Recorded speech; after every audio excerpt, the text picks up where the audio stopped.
secret to the issue of genocide of Christians in Nigeria, as it has to do with the position of Trump that he's likely going to send military intervention if the Nigerian government is not acting fast. I want to say that it has become a talking point in the United States of America. As we have it, I will allow you watch a video where an American is already proffering solution to the best thing a Tinubu can do to resolve the impasse. And apart from that, I will subsequently bring you a news from the same United States of America for you to see the perspective of how it is going on in America. But first of all, listen to this American as a proper solution and advise Tinubu on the right path to follow to resolve this issue with Trump. We'll come back to further this conversation. This is for President Tinubu. I have an idea for you, sir. The truth's coming out about the U.S. involvement in the launching and fueling and hiding of the whole humanitarian crisis driven by Boko Haram and other groups.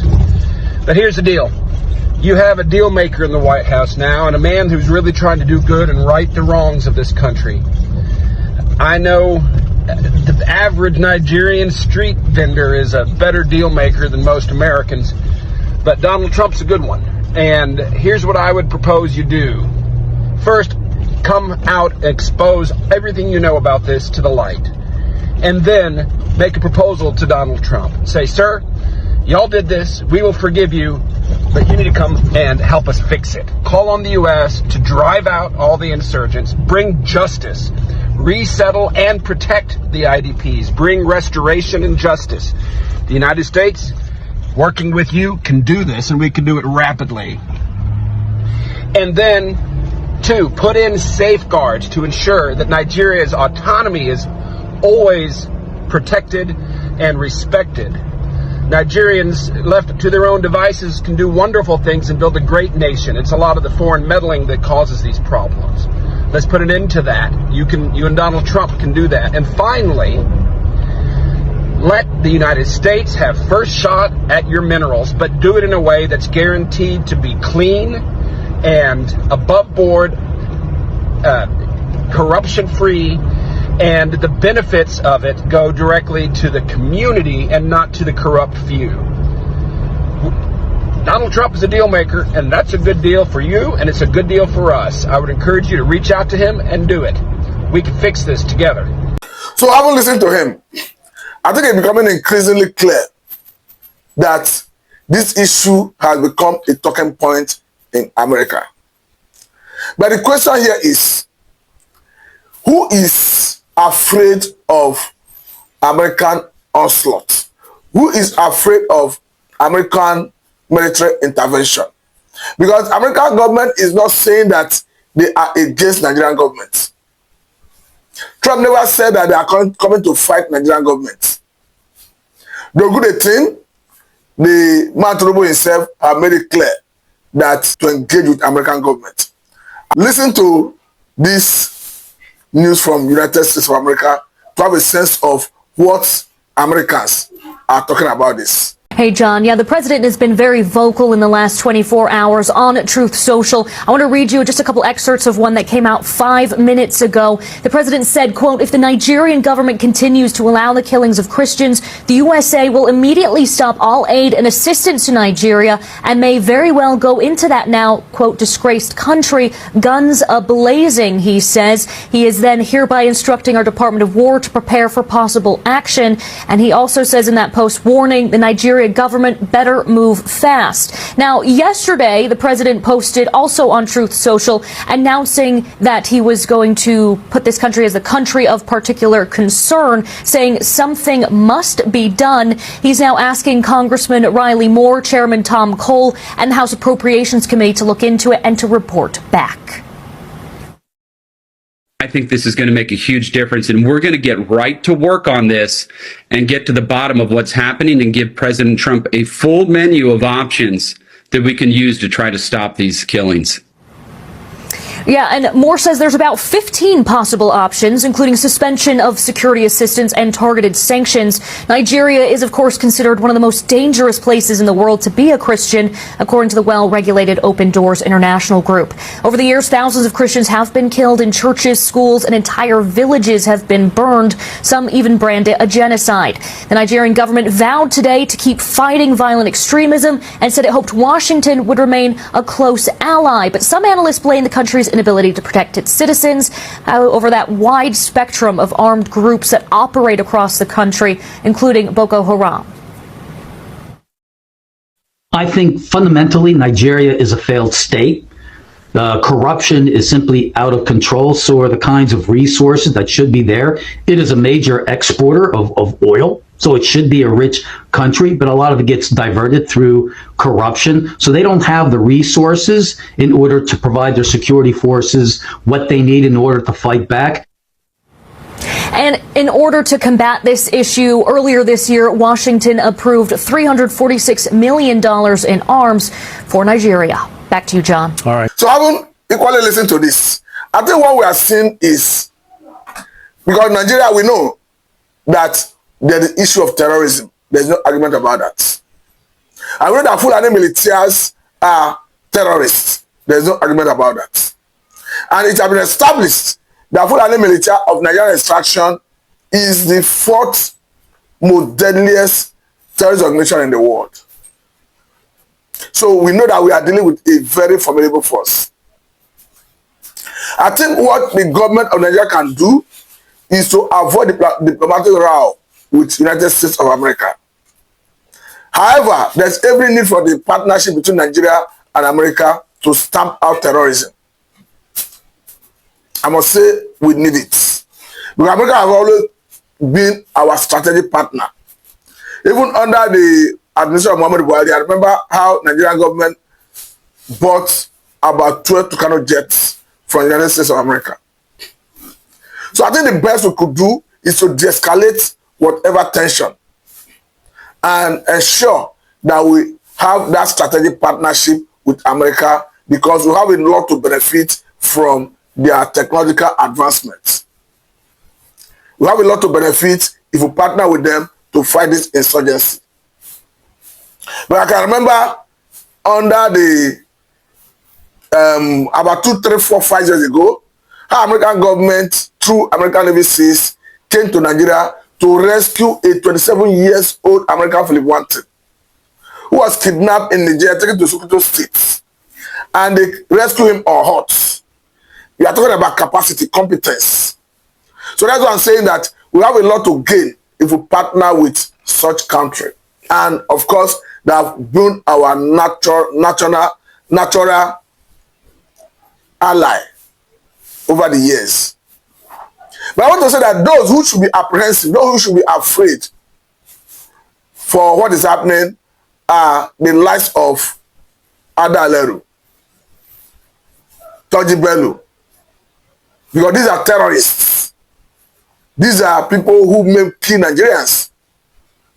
So I think those are the people who should be apprehensive, who should be worried. But again, let me quickly say that Nigerians, irrespective of faith, will be happy if they see the likes of Toji Bello arrested or neutralized in the battlefield. Whether as a Christian, as a Muslim, as an idol worshipper, as even someone who do not believe in anything that he should worship anything. Everybody will be happy if the likes of Adaleru, the likes of Toji Bello, the likes of Akwashi that operates in the Faskari local government area of Katsina State. If they are arrested, prosecuted, everybody will be happy. Because these are people who have been wreaking havoc in different parts of the country.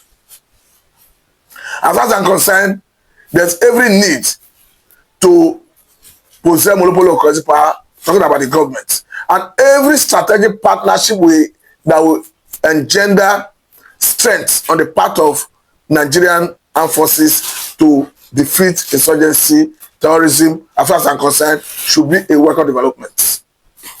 Good thing, the president recently changed the service chiefs. And we're hoping and believing that the new service chiefs will bring new strategies that will ultimately lead to success against this issue of terrorism. Because what American government said, or what Trump said specifically, is simple. That they are coming after Islamic terrorists.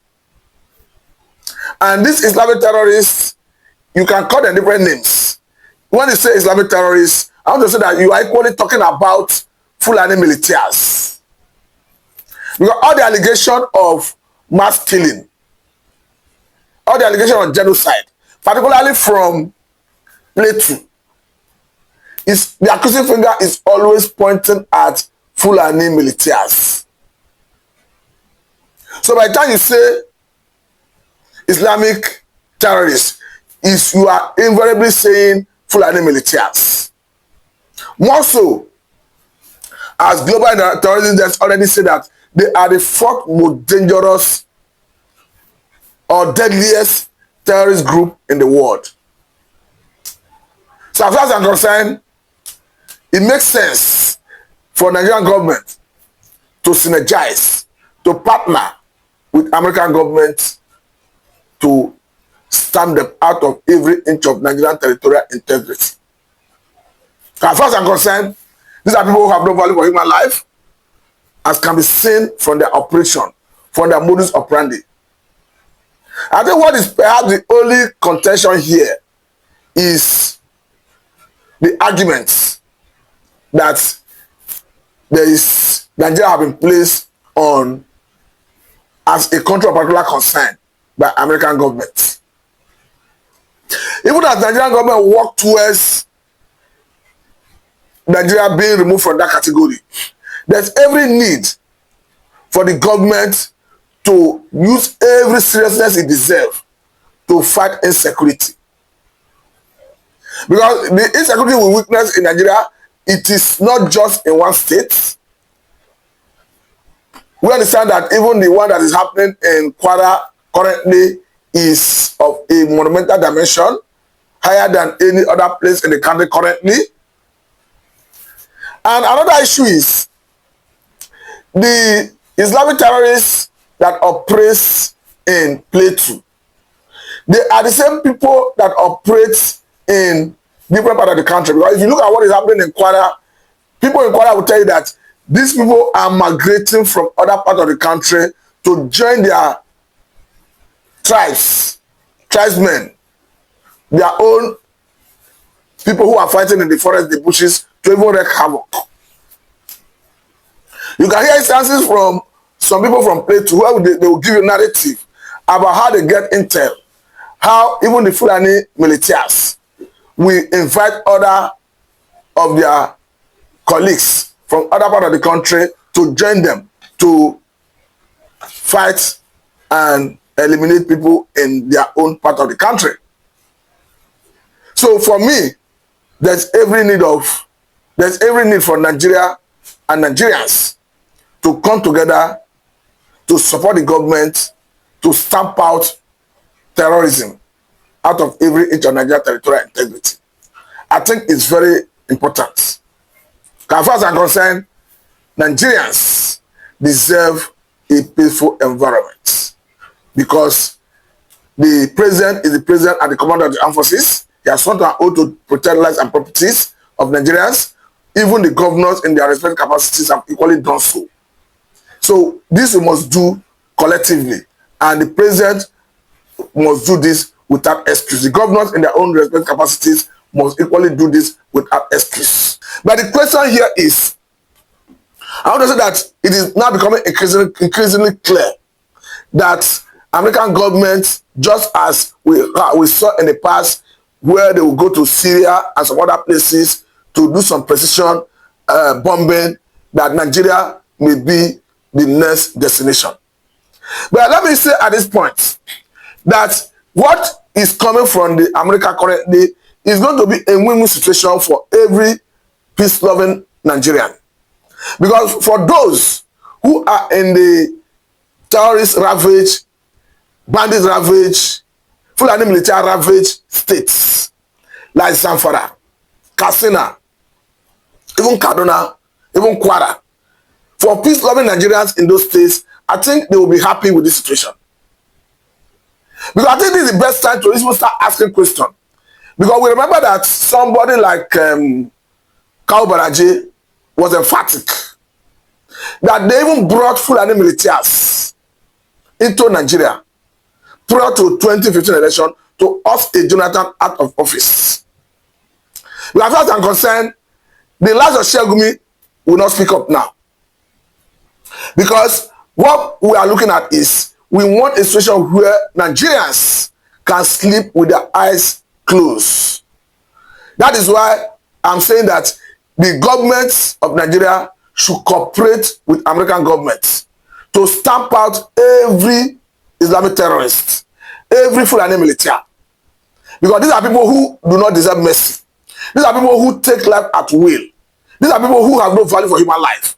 Considering the operational modus operandi of the likes of Toji Bello, Ada Alero, Akwashi, that operates in the Faskari local government area of course, Katsina State.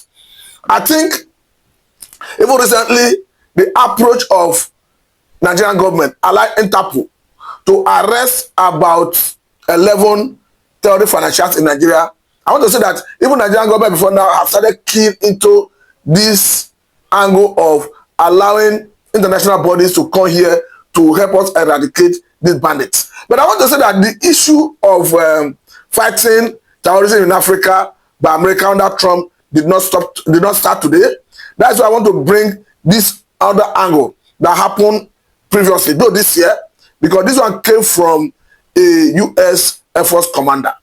Remember that in prior to this time, that is a situation where U.S. Air Force said that they will be targeting terrorists across Africa. If you take your attention to Nigeria, when you talk about terrorists, talk about banditry, we are talking about Fulani militias, Islamic terrorists. Because what we currently, if you go to Global Terrorism Index, it will tell you that the Fulani militia of Nigerian extraction is the fourth most dangerous terrorist organization in the world. So what does that mean? It tells you that the world is already aware about the dangerous trend the Fulani militias in Nigeria pretend. So you got to show that the American government, if they virtually come to Nigeria to carry out precision attack, the people that should be worried are the bandits, Fulani militias, and perhaps their sympathizers and their sponsors. I must say that Nigerian government, I like the idea that about 11 terrorist financiers have been arrested already by Interpol, as you can see on the screen. This is a welcome development, because I think this is probably the first time we are seeing even Nigerian government allowing Interpol to come into this country to apprehend, of course, Fulani or rather terrorist financiers.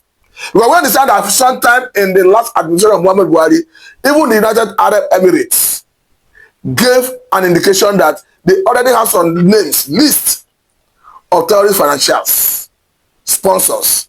But surprisingly, the government of Muhammad Buhari, under the 8 years, did not do anything meaningful in collaborating with United Arab Emirates or any other foreign country for that matter to arrest and prosecute those who have been implicated or who have been indicted or who have been fingered, as the case may be.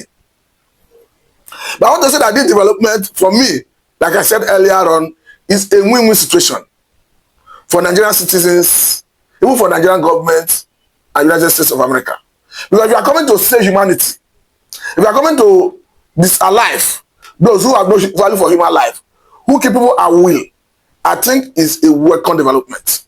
Because I don't think any Nigerian will be sad if we see the likes of Toji Bello being neutralized by precision bombing of United States of America. I don't think any Nigerian will be sad if we see the likes of Ada Alero being neutralized by American-led forces. just to make Nigerians have a peaceful environment. But as far as I'm concerned, the best Nigerian government can do is to collaborate with American government to see every area, in fact, anybody that is linked to sponsoring of terrorism. I want to believe that that person should be named, shamed, arrested, and prosecuted. And if the likes of Akwashi that operates in the Faskari local government area of Katsina State, as you can see currently, a situation where bandits now come out to negotiate with people, with communities, with even state governments, though the government of Katsina State deny any involvement in negotiation. But the question is, we can clearly see in that state, and even in Zamfara, how bandits will come out, fully armed, to negotiation table. And after peace deal, they go back to their abode with the same arm. So the question is, who now own the sovereignty of the states? If bandits can come out fully armed to do this. That is where I'm saying that we need the collaboration of those who have the capacity to fight this banditry, these Islamic terrorists. I cannot forget in a hurry how American Navy SEALs came to Nigeria under Muhammadu Buhari to rescue a 27-year-old American Philip Wanton who was kidnapped in Niger, taken to Sokoto State here in Nigeria. They came here, they rescued him unharmed. That is what we call competence. And I'm not saying, what I'm saying is, I've always maintained it, and I think I continue saying it, because I believe that it cannot be overemphasized about the need for Nigerian government to acquire monopoly of coercive power. When I mean Nigerian government, I'm talking about the three tiers of government. The federal government, the state governments, the local governments must, as a matter of urgency and necessity, collaborate to acquire monopoly of coercive power. Because that's what makes the government ultimate. That's the only way we can use our might to decimate the terrorists. Because at this point, I want to believe that those who play on the intelligence of the armed forces, who play prank, who make it impossible for the armed forces and even the Nigerian government to achieve success, I want to believe that currently they will be on the run. They will be on the run because we are now possibly having a higher power. I'm saying this particularly because if we saw what happened when the Jonathan government postponed the election in 2015 for 2 weeks to enable the then government push back Boko Haram, according to a former House of Assembly member from Borno State, who made it very clear that a Jonathan went and brought in machineries who were doing excellently well, who were leveraging on technology to fight Boko Haram, and they were achieving results. But according to him, they were going for precision bombing, and they were coming back with results. They photographed the picture of the place they bombed before and after bombing. But the question is, when the Muhammadu Buhari took over in 2015, he jettisoned the idea, send them packing. So the question is, who is deceiving who? That is where I'm saying that the issue of genocide in Nigeria, the major point is Nigerian government should collaborate with American government. Anybody that is indicted should be investigated. Anybody that is, of course, found wanting should be prosecuted. That is not to say that nobody is supporting any killing. Whether you call the person a Christian, a Muslim, an idol worshipper, you deserve dignity of life. But the question is, we are not comfortable with a situation where we have a situation where some people will come and be killing Nigerians in the name of Islamic terrorists. Because I say this with every sense of responsibility.